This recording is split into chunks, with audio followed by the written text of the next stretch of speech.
తెలంగాణలో ఉన్న 23% బీసీ రిజర్వేషన్లను 43%కి పెంచాలని కాంగ్రెస్ సర్కార్ కేబినెట్ నిర్ణయం తీసుకున్నదట. ఒకవేళ ఇది ఏ అడ్డంకి లేకుండా అమలైతే ఊర్ల పొంటున్న బీసీ లీడర్లు ఎగిరి గంతేశం ముచ్చట.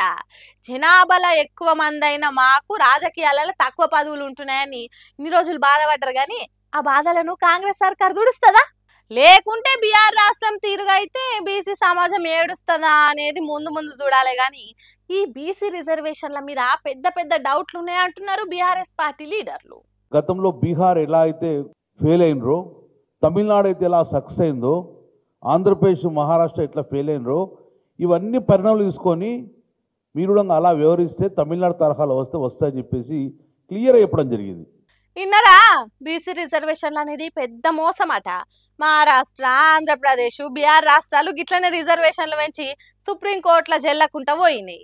రాజ్యాంగంలో ఉన్న 9వ షెడ్యూల్లో ఈ పెంచిన బీసీ రిజర్వేషన్లను చేరితేనే చెల్లుతాయి. దానికోసం రాజ్యాంగాన్ని ఒక్కసారి సవరించాలి. అదంతా జరగని పనే కాబట్టి ఇప్పుడు ఎన్నికల ముందు రిజర్వేషన్లు పెంచినాం అనిపించుకొని ఎక్కువ లాభం పొందనీకేనే కాంగ్రెస్ సర్కారు ఉపాయం వేసింది అన్నట్టు చెప్తున్నాడు మాజీ మంత్రి గంగుల కమలాకరు. ఇంకేమంటున్నాడు అయినండ్రి. 1990లో జయలలిత గారు 3 సంవత్సరాలు ప్రెజర్ వేసుకొని 1994లో ఢిల్లీలో కూర్చొని ఒత్తిడి తెచ్చారు. మరి మీరేం తెచ్చిండ్రు ఒత్తిడి? ఒక్కరోజు ధర్నా చేసుకొని తూతు మంత్రంగా వచ్చేసిండ్రు. ప్రధానమంత్రి కలిసారా? ప్రెసిడెంట్ని కలిసారా? అఖిలపక్షాన్ని తీసుకువెళ్ళారా? వార్నింగ్ ఇచ్చారా?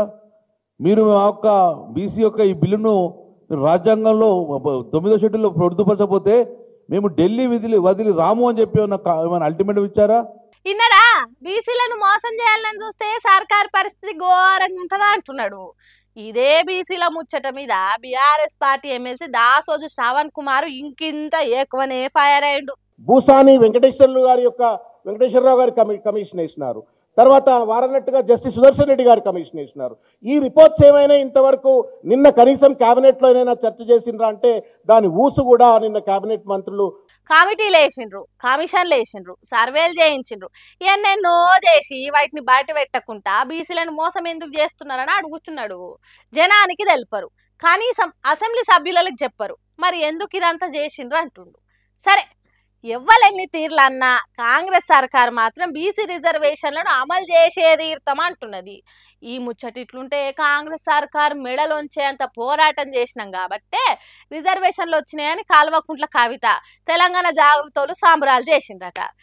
ఏందో ఏమో మరి చూడాలి. బీసీ రిజర్వేషన్ల ముచ్చట ఏ పార్టీకి లాభం చేస్తుందో, లోకల్ బాడీ ఎన్నికలల్లా ఎవలది పైషేయి అవుతుంది అనేది ముందు ముందే చూడాలిగా.